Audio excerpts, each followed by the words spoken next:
Hello and welcome to this Indiana Professional Management Group informational webinar, Mobile Accessibility for All. I'm Patricia Lovett, the Learning Experience Specialist at IPMG. Next slide. Before I introduce today's presenter, I'd like to share a few housekeeping items related to this session. First, webinar attendees will receive an email verifying their attendance one day after the webinar. IPMG employee owners should use this email as their certificate to upload for training credit. Also, a change to the second point you see here, the recording of this session will be posted on IPMG's YouTube channel within the next 2 business days. So you'll be able to access it there and see notifications about that via our social media. If you're not following us on social, this might be a great time to do that. Finally, if you have a question during the session, we invite you to add it to the questions box. We will pause occasionally for time to answer some questions along the way in the presentation, so they're kind of connected to what's happening. And there may be time for answering some questions at the end as well. Please be sure that you add only general questions in the questions box. If you have questions that are specific about your case, you should reach out to your contact at IPMG. And our presenter has also said he will provide his contact information at the end of the session for any questions that are specifically about this topic. Next slide. Now I am glad to tell you a little about our presenter for today's webinar. Josh Anderson is the Director of Assistive Technology at Easterseals Crossroads. Josh has worked at Easterseals Crossroads since 2011, first in Employment Services, and then he moved to the Assistive Technology Department. In 2023, he was promoted to the Director of Assistive Technology. Josh holds a Bachelor's of Public Affairs in Nonprofit Management with a minor in Sociology and is a Resna Certified Assistive Technology Professional, or ATP. In 2018, Josh took over hosting duties of Assistive Technology Update, the #1 ranked assistive technology podcast. Josh is also a panelist on the podcast ATFAQ, Assistive Technology Frequently Asked Questions. Josh, we're looking forward to hearing from you today, and I'll let you take it from here. Awesome. Thank you so much, Patricia, for that introduction, and thank you everybody for attending today and for letting me kind of talk to everybody here. So again, we're going to do mobile accessibility for all. Today we're going to dig into some things that are kind of available to pretty much everyone. Things that don't really have much of a cost or any cost kind of associated with them, and the things that just make everything a little bit more accessible. So for an agenda, I will do a tiny intro, although Patricia did such a great job, I'm probably going to skip most of that. We'll talk about mobile device accessibility, both iOS and Android. I will say, if you do ask questions, I use a lot more Apple products than I do Android, so I will do my best to answer everything, but I can always hopefully help. Also spend a little bit of time at the end going over the Data project, just with some services that might be able to help you, those folks that you work with, friends, family, and really anybody in the state of Indiana. As Patricia said, if you have questions, feel free to drop them in. I've said that I can be, if I need to be interrupted to answer something, I'm more than happy to. I will try to leave time at the end. And then I will also provide my email and contact information at the end, so you can always reach out with questions if you need to talk kind of independently. I do talk fast. I've had a decent amount of coffee this morning, so hopefully I can get through everything because I did put a lot of information on here. So she already went through all these things, but yes, 13 years so far at Easterseals Crossroads, the first 2 as a job coach, and then in AT ever since. I've been hosting our podcast our flagship podcast for the last 6 years. I'm also a proud parent to 4 children and stepchildren. The oldest turned 24 Wednesday, and the youngest is 3. So if I doze off during this, that's kind of the reason. But very excited to talk about this topic and really anything to do with assistive technology and accessibility. So we'll start with just mobile device accessibility. And I will say, whenever I started, I guess, doing this job and everything, I would ask folks how many had a cell phone or a tablet. I don't ask that question because the answer is probably 99% of folks. But if we really think about mobile devices, and this is cell phones, tablets, again, kind of Apple and Android. I don't include accessibility as much for, the Amazon tablets and stuff. There's some things built in, they're just not as prevalent as the other 2. But think of all the things that are built into this small device, They have a GPS. They can tell how fast I'm going, what direction I'm moving in, if it's tilted a different way.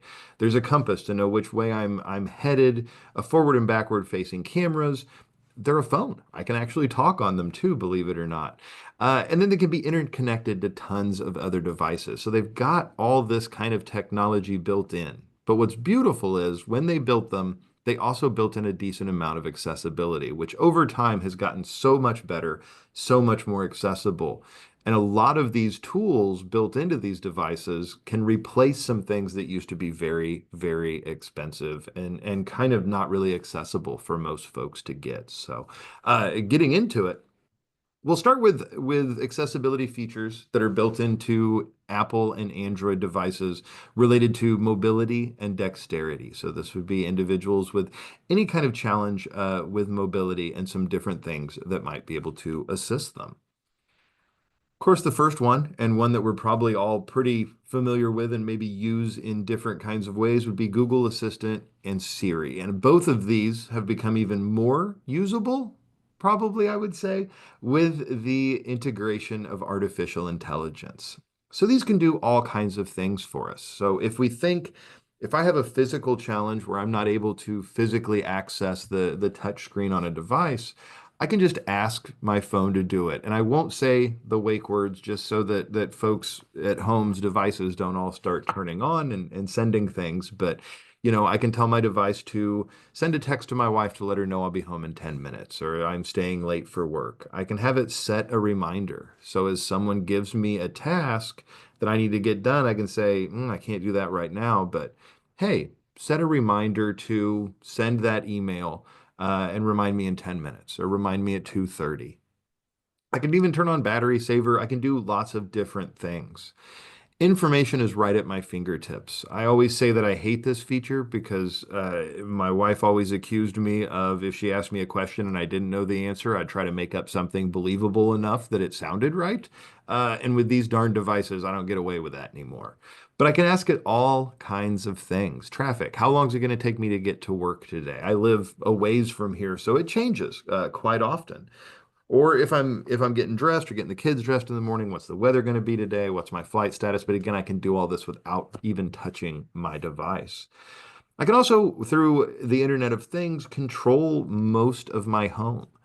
And this is a huge difference for individuals with disabilities, especially because even when I started doing this, if you wanted to control your lights, control other things in your home, by anything but a light switch, the physical kind of access, I mean, you were probably rewiring things, putting proprietary buttons and switches around a home, or connecting things to some other kind of device.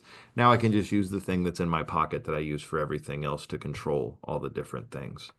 You'll notice in a lot of these slides, there's a link to videos. I will make sure that hopefully those slides will work. If not, I can get other copies of it just so you can click on those and watch them if you want to watch those short videos. There's just not time today with all the things I want to get through to maneuver all those in. Something a lot of folks don't know about these assistants is that you can set up shortcuts. And these have a lot of different kinds of ways of helping. But basically what I do is I set up a single phrase and I have it do multiple things so that I'm not telling it to do multiple things. So the example here is, I can say, hey, well, that word or whichever one is kind of my wake word for my device. And I can say heading home. It could text my wife, let her know I'm leaving, pull up directions to my house, and even adjust the thermostat if that's connected through an app. So I can do a lot of different things. What's also really nice about shortcuts is that if I have difficulty saying something, some word that's usually needed in order to make my device do what I want to do, I can set it up as a shortcut for something that's much easier for me to articulate and get out correctly. If you've ever dictated things or anything like that, you know that sometimes these devices do not understand us correctly. So if there's something that it just doesn't understand what I say, I can go in and set up a shortcut very simply to make it do what I want and then make it where I can say whatever it is that I want to actually say. In the newest version of iOS, they've made this even easier. So, you don't even have to do that. But I can set up vocal shortcuts, and these can be set up by custom utterances. And I say utterances because it doesn't even actually have to be a word. It could be just, again, something that I can independently say. So if due to my disability or any other kind of impairment that keeps me from having being able to say certain words, certain needs, certain other things, I can set this up with custom utterances. So it will actually record what it is that I say.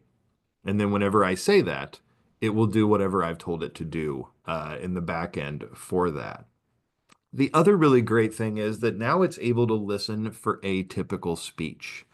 It uses the built-in machine learning and artificial intelligence built into an iPhone or an iPad, and it is able to understand what I'm saying, even if perhaps another person wouldn't be able to, or perhaps the device before this setting would not be able to get what it is that I'm trying to say.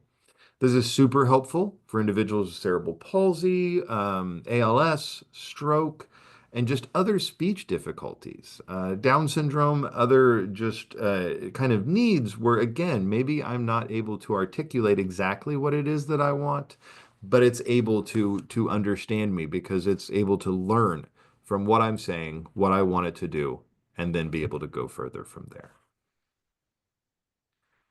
Kind of as we're talking about voice access, we all know about dictation. I don't think I even really put it in here because most of us probably use it in some way, shape, or form, whether we're returning a text message while driving or quickly sending one to a friend, family member, or colleague, whether we're dictating emails or those kind of things. Most folks know they're there. But on both Android and iOS devices, I can actually control the entire device via voice. So not just dictation, but opening programs, or not programs, opening apps, navigating the different screens. So think of the things you physically do on your phone. So, on an iPhone, maybe I swipe up, to go to the on down the screen or to the next picture, the next post, the next whatever. I could tell my device to swipe up, swipe down, swipe left, swipe right, click with two fingers, whatever it is that I'm trying to do or would be doing physically. I can just say those words. I can also say things like bring up numbers if I don't know what exactly I want to click, and it will bring up numbers for everything on that screen that I could interact with. And I could say click 25 if I need to close it or go to the next screen or go back. I could easily do those. I could probably also just say go back or click close or all these kind of things. I can also set up custom commands, and that can do many things. Much like with the shortcuts, I could say, I could set up a vocal command or custom command for send an email to my boss, and it could open up my Outlook app, open up a new email, put my boss's name in the to line, and bring me on down to the subject line so that I can start typing that kind of stuff in. So it's very, very user friendly, pretty easy to use. For this, I really do hope that some of that kind of listen for atypical speech is built in a little bit more. Again, that atypical speech that we talked about in the last slide is only in the newest version of the Apple kind of update, so it might take it a little bit of time, but a lot of folks have had a lot of success with the voice control and the voice access, just because again, it's going to let you control the whole device without ever actually having to touch it. Another way to be able to access these devices without physically kind of touching the screen is by switch access. So some individuals with kind of more advanced mobility challenges use switches to control pretty much anything. But what's nice is I can also use these on my cell phone, my tablet, and everything else. There's a few different ways to use them. A physical switch, an external keyboard, the phone's volume buttons can be used as a switch if that's easier for me to access. Although I kind of feel like if I can push those, the screen might actually be easier on that part.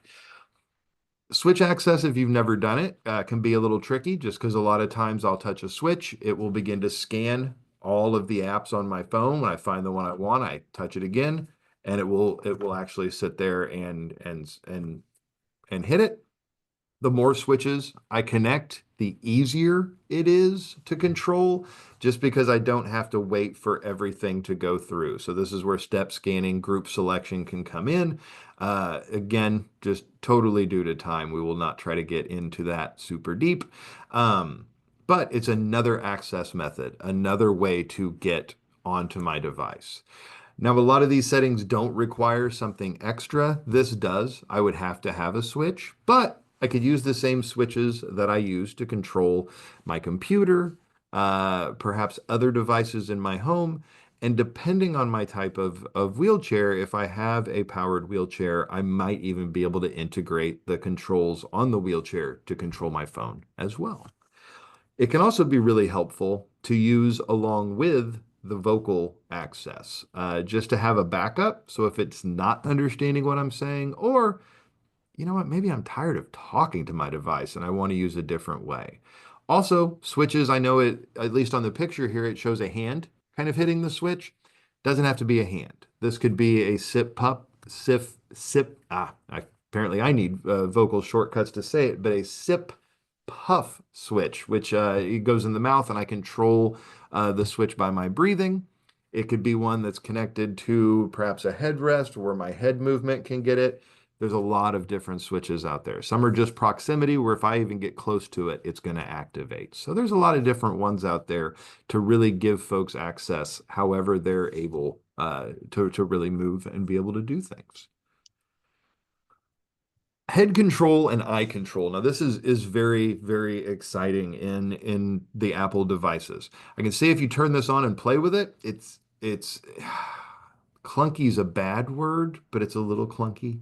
It's also the first time that they've really put these in there. So eye control has been around for a long time. It's usually a device you have to connect to a tablet or an iPhone, and they're usually pretty expensive. Just because, I mean, it's pretty proprietary. Not a lot of folks use it and everything else.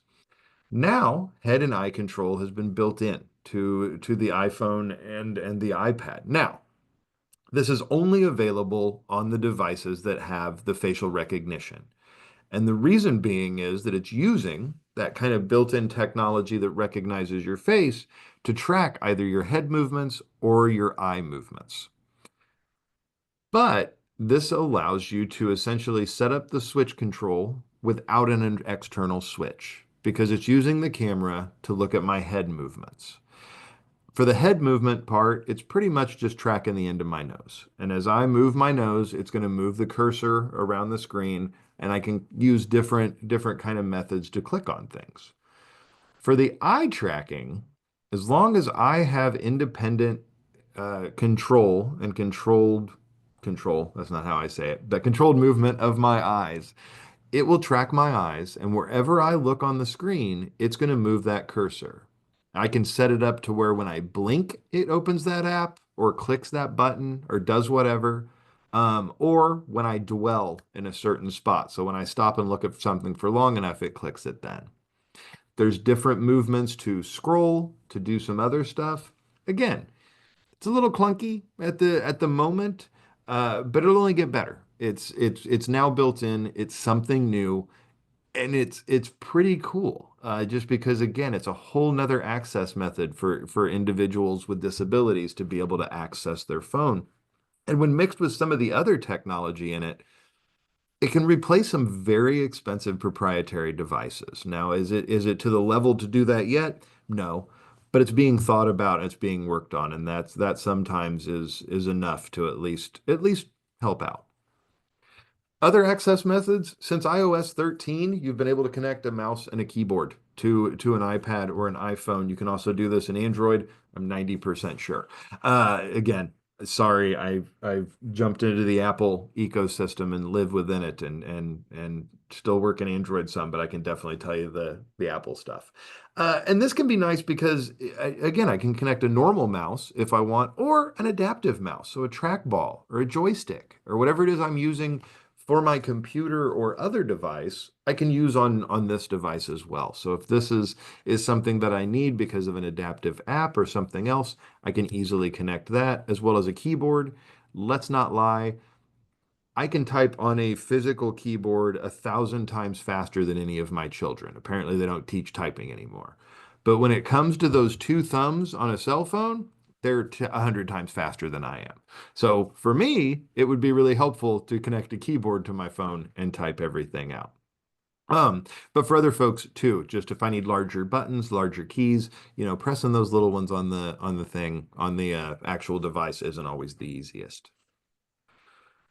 Assistive Touch is a great feature in iOS or Apple. It allows you to set up virtual buttons, basically. And this can be for a few things. One, touching the whole darn screen, or maybe complex pieces or parts, something I use all the time that I want to keep there. Or what's really great is for all those folks who love that home button that disappeared from iPhones and tablets a while ago, you can put the home button on there. It's a virtual button. It's not physical, so you can't feel it like you used to be able to, but at least you can have that home button on there. This can be really helpful not just for folks with disabilities, but also for folks who are maybe older. Just because if they're not comfortable with technology, or maybe there's a certain gesture I have to do to get something to happen. Swipe with two fingers, maybe swipe down with two fingers, or some other kind of gestures. I can make a button for that gesture and then I don't have to do it anymore. And I'm sorry that I do go through all this kind of quickly. Again, there's just a lot to get through. When you watch the video, you can always slow it down to halftime if you want if I'm talking a little bit too quickly. Assistive access is a newer kind of feature and one that's really exciting for iOS and Apple devices.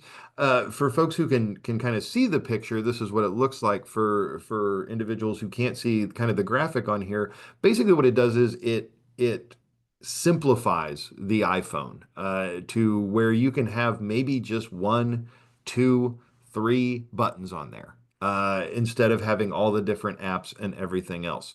Changes the entire look, the entire feel. I will say if you enable this on your phone to try it out, make settings one of those buttons just so you can get back in and change this real easily without getting it kind of stuck in it.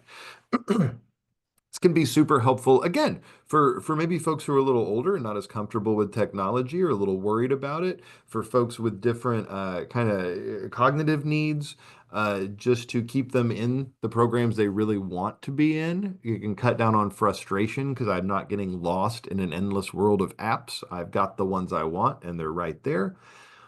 The other thing that's nice is, if I have a print disability where I'm not going to be reading or writing or typing on there, I can have an emoji only keyboard. I can change the images and icons. When I go to calls, it can be pictures of people as opposed to their names. But really, it just, for any individual with any kind of cognitive impairment or just not real comfortable with technology, it can make it a much more useful device. Live speech is very cool. This would be for folks who maybe are nonverbal or have other communication barriers to be able to participate in like FaceTime calls and kind of this long distance sort of communication. It can also work in person and on some apps as well. But basically, what it does is I type something in and the device talks for me. So if I'm in a FaceTime call, let's say that instead of a Zoom, this was a FaceTime call, I could talk to Patricia by typing something in and it would speak out as if I was talking. This can be really nice because for some folks, I might be nonverbal, but the person I'm talking to may have a print disability. So if I'm just typing things in and they can't read it, it's not helpful. But if I'm typing it in, we are having a communication that entire time. Something that's even, I guess, cooler and kind of creepy, not gonna lie, there's also personal voice built into iPhones. Personal voice creates a synthesized artificial intelligence voice of your voice.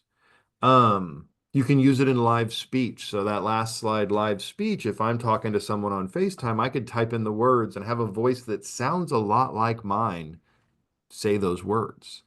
Um, Basically, you read a series of text. I can't remember. It takes about 15 minutes, and then artificial intelligence fills in all the blanks. This is really great for folks with ALS or other speech degenerative conditions that would affect speech.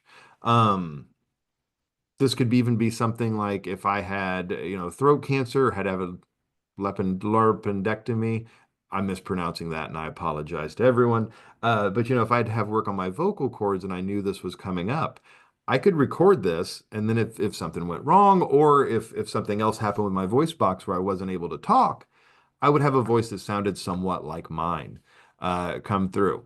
It does a pretty good job. I've done it on my phone just because it did. It took me a long time because again, it creeps me out just a little bit. Um, but it does a pretty good job. I sound a little hoarse and a little bit robotic, but the fact that it's able to do that in a built-in setting is pretty great because it doesn't cost any money. And from what it says, that's an on-device feature. So it's not sending things to the cloud. No one else is going to be able to access that voice. If somebody really wants to make a clone of my voice, there's, however many years of podcast episodes you could probably go steal. So I guess I'm not too worried about it. Another thing that no one knows their iPhone can do, or a lot of folks don't know unless you've accidentally do it, if you have an iPhone running iOS 14 or later, if you double tap on the back of your phone, it should close whatever app you're in. I'll give you all a minute. Hopefully you're not watching this on Zoom, or hopefully you're not using your phone for Zoom. Um, but this can be really helpful for some folks, maybe to access one of the other accessibility features. Maybe I double tap on the back to get my accessibility shortcut, or to start assistive touch, or to start voice control, or something else. But I can set up all different kinds of what it does to double or triple tap on the back of my phone. That's just some mobility ones. Let's get into kind of folks with either visual impairments, print disabilities, and I think I may have thrown one in here that didn't because I couldn't figure out where else to put it. So we'll start with voiceover and talkback. A long time ago, I probably wouldn't even have mentioned talkback because it did not do a very good job.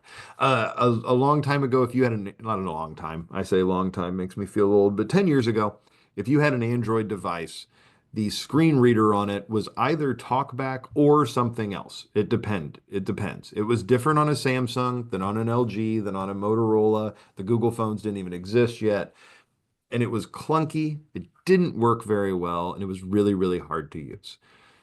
Newer Android updates, TalkBack's pretty good. Is it as good as VoiceOver? Probably. I don't know how to use it as well as I do VoiceOver. Not that there's a lot of time, but quick story. When I first started doing this, I was learning to train by a member of our team, and they were working on a project that was helping older individuals who were blind access iPads.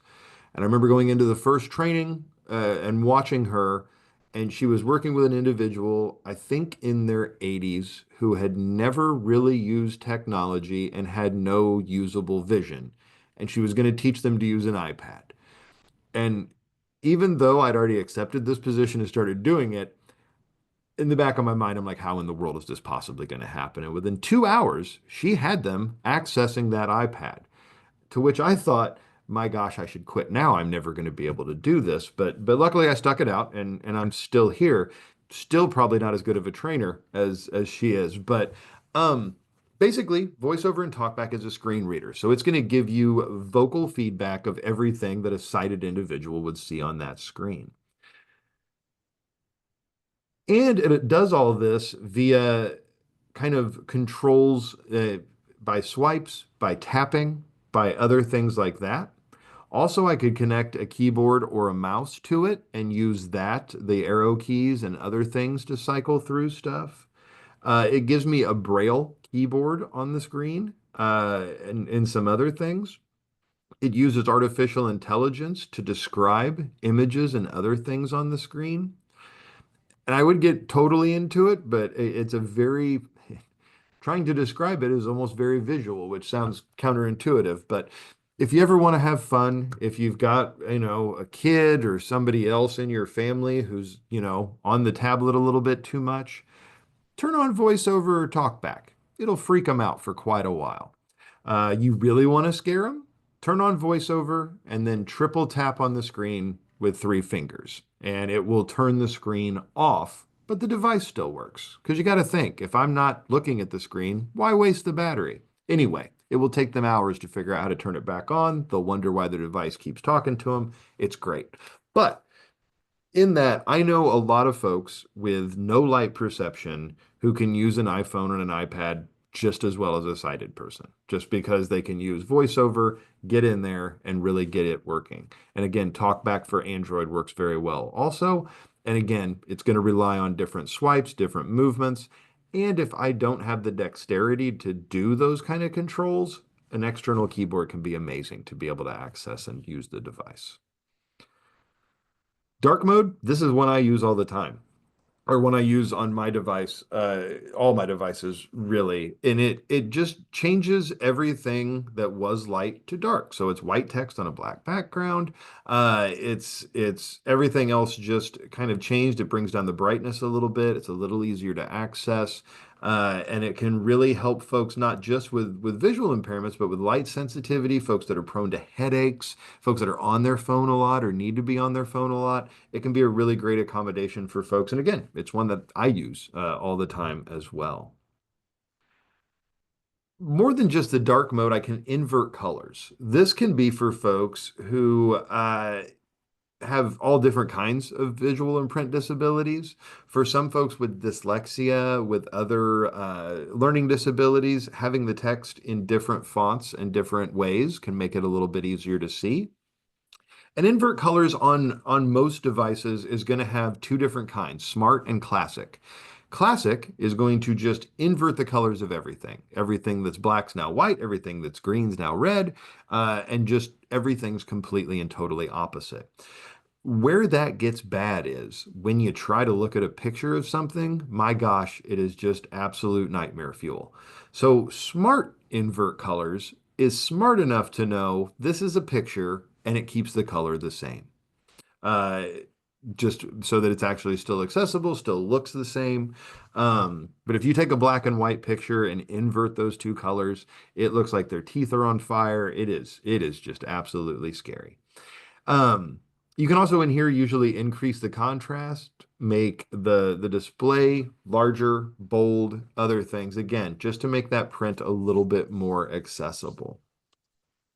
Spoken content is great. Both iOS and Android have different kinds. In iOS, there's 2 different kinds. There's speak selection and speak screen. Speak selection, anytime I highlight any text on my device, it's going to give me some choices, select all, copy, paste, cut, those kind of things. But it will also bring up one that says speak. And if I hit speak, it will speak that selection. Or after I turn this on, I can pull down from the top of my screen with 2 fingers and it will read everything on the screen back to me. I can speed it up and slow it down how it reads it. I can make Siri do it for me. This is super helpful for folks with print disabilities. Uh, I've used it in the car before where I just reach over and pull down with 2 fingers and it reads everything to me. But it can be really helpful for folks with a lot of different disabilities or just for folks who need that auditory feedback for kind of multimodal learning. If I'm reading along with it and then having it read to me, if that's very helpful as well.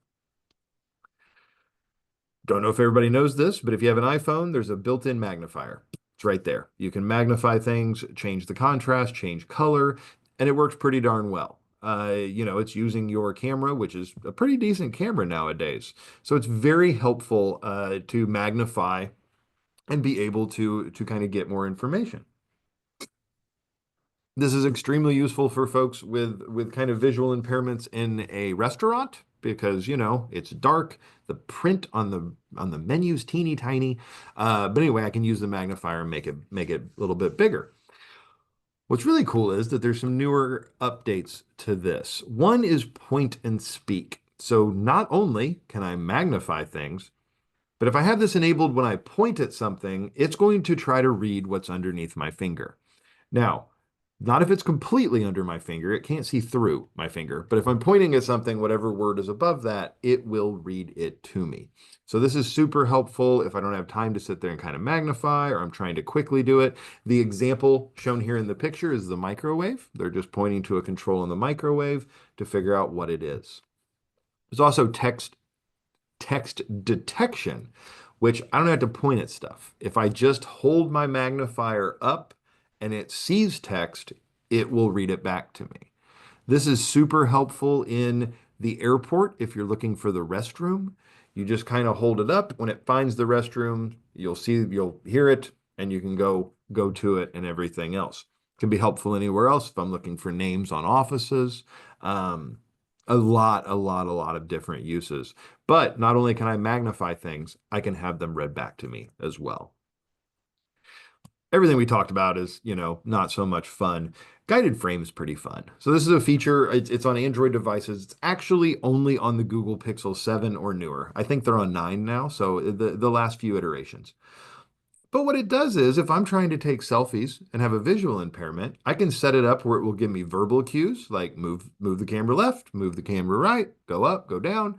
It can give me high contrast animations. So if I just have low vision or different kinds of visual impairments, it'll give me those. I can also set it up to vibrate when I need or when I'm in the right kind of spot. So it's artificially powered or AI powered, again, built in those Google Pixel 7 and newer phones. But so if I have a visual impairment, I can still make really great looking selfies. So I don't have social media, like one of the few, I guess I'm just one of those folks that doesn't. So I don't take a lot of selfies, wouldn't be super helpful, but it's still cool. It's a great way to be able to access and do those things. Oh, guided access is the one that doesn't fit, but that's fine. Guided access isn't really a visual or a print disability help. This is a really great tool to help people stay focused. What it does is it restricts parts of the phone. And I realize it says pass of the phone right now. That's okay. It's parts of the phone. So I could basically what I do is I turn on guided access and then I tell it what app I want to stay in. I can limit somebody's time on a phone. I can limit somebody's time in a certain app, or I can lock them in to just one app. I can also turn off parts of the screen so I can make sure that they won't hit certain parts. Certain things won't get touched. This is super helpful for people who need a phone or tablet as a workplace accommodation, but perhaps their work doesn't want them to have their phone or a tablet because they think they're going to be answering text messages, looking at Facebook, buying stuff on eBay, whatever. You can lock them in an app. You can show the employer, hey, they're not going anywhere else. This is where they're going to be as long as they're in here. And sometimes that does get rid of that kind of fear, that worry, or if that's a problem for the individual, something they're working on, and they need an app, a program, a thing as their accommodation that's on there, but they know I'm probably going to close this and go do something else. You can easily move them into that and stick them in there and to keep them in there. Man, time is flying by. Accessibility shortcuts. This is really great in iOS. Essentially, I can set things up where whenever I triple click the little side button, it will bring up different shortcuts. So I don't have to go to settings and accessibility in order to enable things. Triple click the side button and it brings up different shortcuts that I may need to use. Deaf and hard of hearing accessibility features. The biggest one, or probably the one I see most use, is live transcribe in Android phones. You can, I think, download this on an iOS device, but it's not going to work quite as well. So Live Transcribe was actually developed through a partnership with Google and Gallaudet University. It's available in over 70 different languages and dialects. It utilizes Google AI, and those conversations are not stored on their servers. I put must have Wi-Fi or network connection, but I'm not going to lie. I've got in our lab a Google Pixel tablet that this works, and I've never connected it to our Wi-Fi. So apparently you don't even have to have that anymore for some kind of devices. But a lot of folks who are deaf or hard of hearing use this app. And the reason is and you basically you press the button on it, it'll transcribe everything that's said. If I'm deaf and not able to communicate via speech, I can just type in whatever it is I want to say, and you and I can sit there and talk back and forth. So it's a great accommodation that can work in a pinch. I will always say artificial intelligence transcription is not as good as a human transcriptionist, transcriber, captioner, whatever.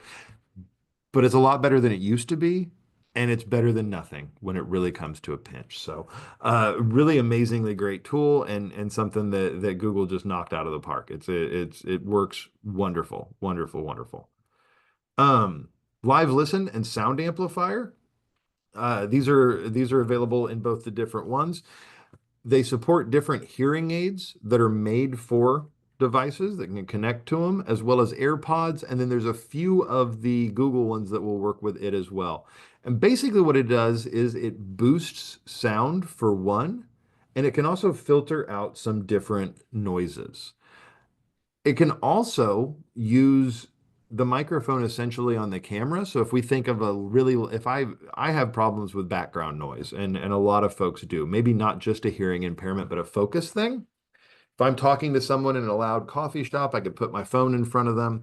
Essentially, they're talking to my microphone. It's being broadcast to my headphones, and I'm drowning out some of the background noise too. So I can focus on that conversation. I can hear them better, and I can really be able to um, participate much more in that conversation. Music haptics, the newest version of iOS, when certain songs in Apple Music will play, not only can they play, but there can be different pictures, taps, vibrations, and everything else to give a much more kind of, I guess I'm just going to say multimodal again, kind of version of music. They also made it open to developers so that as they put songs on Apple Music, they can make them more accessible to individuals who may have a hearing impairment as well. Live caption, is another feature. It's a whole lot like live transcribe, but this can do videos, podcasts. If I'm listening to a podcast, I turn this on. I have automatic captions for it in case, hopefully, the person making the podcast put captions there. But if they didn't, you can always kind of do this, or videos if they're not captioned. I will say, if you're using kind of the built-in YouTube captions, this works better, which is weird because they're both Google. You'd think they'd be the same, but these seem to work a little bit better. If you've got bad captions on YouTube, it has gotten better and seems to work pretty well.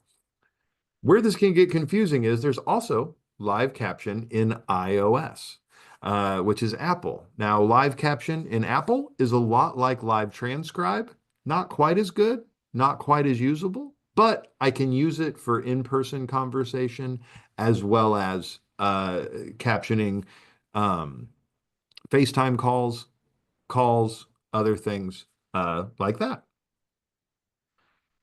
Hearing aid support, I won't get into a whole heck of a lot, but if you ever want to for fun, just bring this up on your phone and anyone with a Bluetooth hearing aid will show up on your screen. Kind of weird, but you can't just connect to their stuff, so that's always a good thing.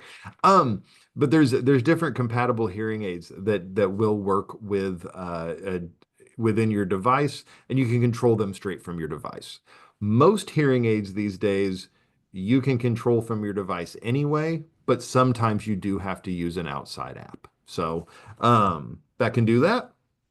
Sound amplifier. This is really great. This is really close to what we were talking about earlier, but this requires wired or wireless headphones, has a noise reduction, can boost quieter sounds. And what's really cool is on the Pixel phone, there's something called conversation mode, where as I'm talking to the person, I would hold my device up and it's going to use the camera to kind of fill in any blanks. Essentially, it assisted lip reading, basically, I guess. I don't know the behind the scenes of how it works, but it even makes it to where I can hear them better. So if we're in a very loud place or I need a lot of amplification, it can really kind of just help with that conversation. Sound recognition is a very cool feature. This is if I am deaf, I don't have any hearing, but I want to hear the doorbell or the fire alarm or a baby crying in the next room or, the sink running.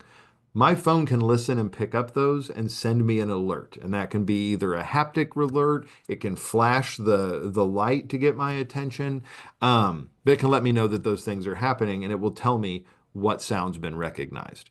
It is not foolproof at all, but it is pretty cool. The nicest thing is in the newest operating systems, I can also set up my own. So if there's a sound I want to know, I can record it and it will alert whenever it has those. And then Live Relay, this is a digital assistant that will transcribe caller's speech. Um, so basically, the user types their response, an assistant reads those responses to the caller, but this enables seamless phone conversations with those who are deaf, hard of hearing, or have speech-related difficulties. So this could actually facilitate a full conversation between a deaf individual who's not able to hear or speak, someone with a speech impairment where they're not able to speak. They could both just type back and forth. The words could be read to one person, the words show up to the other. It's really cool. Relay's been around for a long time. This is kind of a built-in feature that's super helpful and nice. Kind of other updates. These are just kind of all over the board. These are Android ones. Live caption is available in calls. So phone calls have live caption built in. Pretty darn neat. Lookout, which Google Lookout is a program mostly for folks who are blind or visually impaired. Gives you information from what it can see. With the artificial intelligence, I can ask it questions. So let's say I open that app and I point it over to this side of my room and I say, hey, where's the door? And it can tell me it's on the right, about 10 feet ahead of you. I can say, where's the door handle? And ask it these questions, the artificial intelligence can answer. There's better magnification in reading mode and, there's custom sound notifications, which I kind of told you. Apps, extensions, and add-ins, I'm not going to get into these a whole heck of a lot because I've still got some to get through and I want to get you some time, but this is just an idea of some different apps that are out there. There's literally millions and millions of apps. They come and go very quickly. Apps for note-taking, Otter. This used to be one people didn't know about. Now, I wouldn't be surprised if 2 or 3 of you are using it during this call. One thing, you don't get 600 minutes for free anymore. I want to say it's 300, maybe even less. But Otter AI uses artificial intelligence. It transcribes everything that's said and then makes that searchable. So if you recorded this entire thing through Otter AI, you'd have a transcription of everything that I said, and then you could go search it. So if you just wanted to know about voiceover, you type in the word voiceover, it's going to take you back to that part of the transcription as well as the audio if you wanted it. Notability is kind of a very powerful note-taking tool.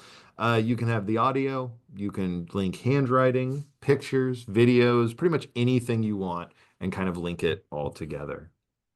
For math, there's tools for math. Photo math is amazing. You take a picture of a math problem and it solves it for you. Not only does it solve it, it gives you all the steps and walks you through. Microsoft Math, very, very close to it. They're both free. They're really great tools to be able to kind of help out folks with dyscalculia or other learning disabilities that might need some assistance. Prompting, queuing, focus, these are a big ones. Multi-timer is a free one. I can set 4 to 6, I think, different timers on there. So it's a little bit more robust than maybe a built-in timer or reminder app. But anyway, I can set those and they're visual as well as kind of having the auditory on there. So I can set those. Forest is a super fun app just because I open it, I set a timer, and then if I close that app to check my email or open Facebook or something, the tree I planted dies. So it doesn't really do anything, but it will give you virtual coins and you can make a whole forest if you do a good job at it. But it helps you build focus because then your phone just kind of becomes one app during that time. So it can help folks who sort of need some help with focus or maybe staying on task or just staying off their phone. It's great because it can keep you off there. Tons of apps for communication. Verbally is a text-based app. Basically, I can type things in and it will speak or talk for me. Handy Speech is one where I can handwrite things and it will talk for me as well. So if I have a speech impairment or a speech disability, I can easily put those things in there. I will not lie. That is not a fully comprehensive list, especially of apps, but not even of the built-in stuff. There is so much out there. On either device that you might have, just go to your settings. Somewhere in there's the word accessibility. It used to be hidden, used to be under general, another step, and then accessibility. Now it's out there in the forefront. Go to settings, accessibility. You can find all these different things. Real quick, while I have a tiny bit of time left, let me tell you a little bit about our RN data project, which is part of our assistive technology program. In data or in data, man, all these years you think I'd finally figure out how to say it correctly. But anyway, we're the Indiana Assistive Technology Act program. There are 56 of these programs across the United States. Before you think, wow, I've been out of school a long time, I thought there were only 50 states. There are, but it's all states and territories. So you think Washington, D.C., Guam, Puerto Rico, and the other ones that I always forget. But all ATACs have two main goals. It's to get the word out about assistive technology and get it in the hands of folks that can use it. So, to get the word out, we offer information and assistance. You can call our toll-free number, or you can email us at tech@eastersealscrossroads.org with your questions. We do AT hours. We will go out and talk to all kinds of folks. So, things like this would kind of count, but also support groups for folks. We can go out and bring different assistive technology that may be beneficial to whatever that need is, and let people try it out, let people touch it, see what it is, see how it kind of works. We do 4 full-day trainings a year with streaming. Sometimes they're in person, sometimes they're always offered with an online component. We guest lecture at colleges. Of course, we do the podcast and then all the other social media fun stuff as well. Upcoming full-day trainings, our next one is May 22nd. It is 100% online. It's on mobile device AT. If you happen to attend, you're going to hear some of the same stuff you heard today, not going to lie, but you'll hear a lot more things. We also have folks from InTrack, from Bridging Apps joining us for that day. And if you need CEUs, we do offer CEUs for folks who attend our training. You do have to register for it, and they're 100% free. After that, we'll have AT for the K-12 environment, and then assistive technology for mobility impairments in October. If you go to eastersealstech.com, you can register for trainings, find out about future trainings, and really access all of the stuff that we talk about here today. To get things in people's hands, we have the depot. Our InData Depot is our reuse program. They take in donated assistive technology, donated computers, donated tablets, and then they give those away to people in the state of Indiana with a documented disability. They do have to apply for a device, and then it just kind of depends on availability. When I first started in this program, I want to say that if you put in an application for a laptop, it was somewhere between a 6 to 13 month wait.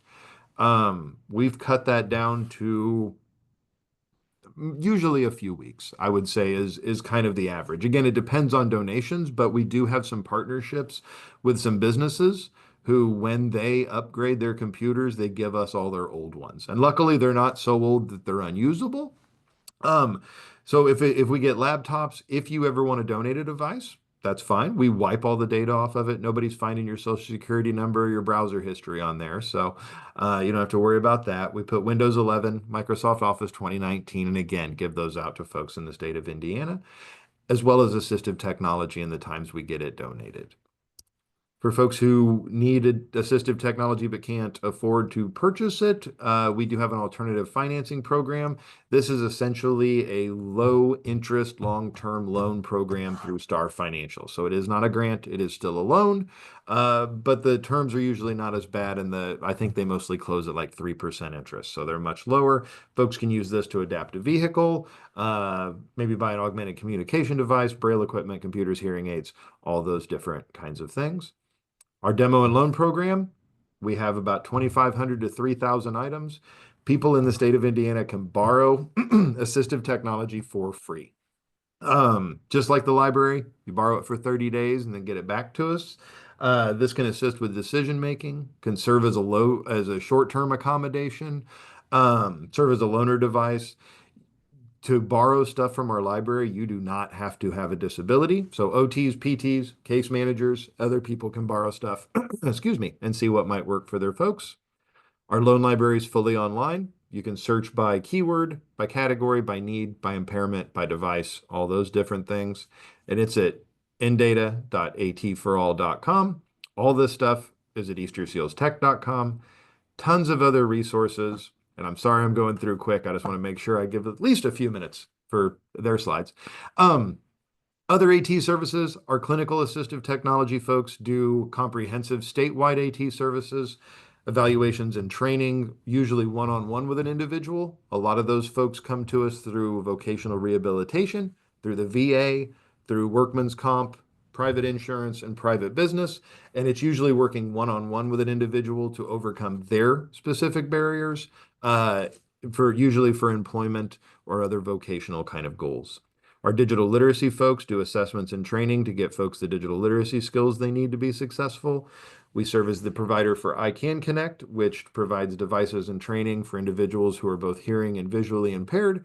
And then our Atlas project does a lot of them same things, but in the K-12 environment. So they work with the Department of Education, provide a loan library, as well as technical assistance, and work alongside with teachers and to help their students.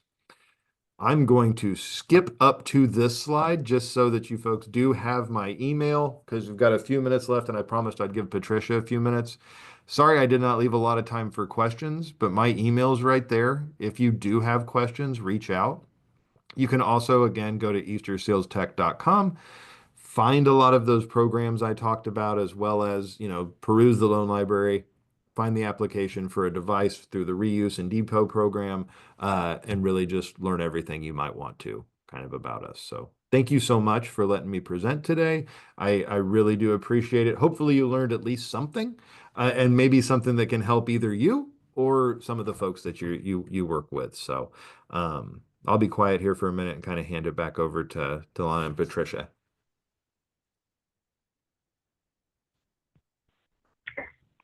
Thank you, Josh, so much. This is Lana Hunt, and we do have, I think, just a few minutes for some questions before Patricia closes us out for the day.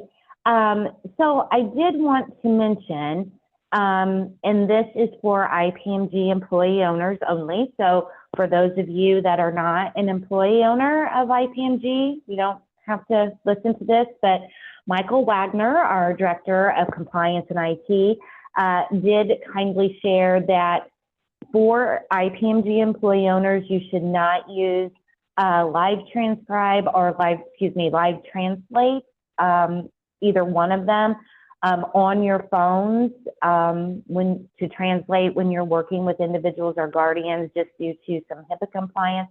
However, they can so use them on their phone. So if that is a need for an individual or a family that you're working with, they can use that on their phone. You just can't use it on yours. So just if you have any questions about that, you could reach out to Michael. I also wanted to share, somebody did ask, and you did answer this, Josh, about virtual or in-person training programs. So you did answer that, but someone has asked, how is training funded? So if an individual maybe needs some training and they go through you, is that, I can't remember if you said those training days were free, or are those mostly for professionals? So the full day trainings are free and available for anybody. Now, if someone goes through our kind of clinical assistive technology and needs one-on-one training, on a device for their kind of unique skills, that's usually through our clinical program, which is a fee for service. It's usually funded by VR. If the person's going through their program, it can be funded by the VA, depending on what kind of programs they're in with that. The private employer, if they're kind of working with them. Now, if they just need kind of general, kind of basic, training, how to turn it on, how to kind of do the basics, through our loan library, they can get a demonstration, which again isn't going to be as in depth or kind of one-on-one, but at least it can kind of get them started on that path. Okay, great. Thank you very much for that. And just as a reminder, Patricia maybe was going to say this at the end.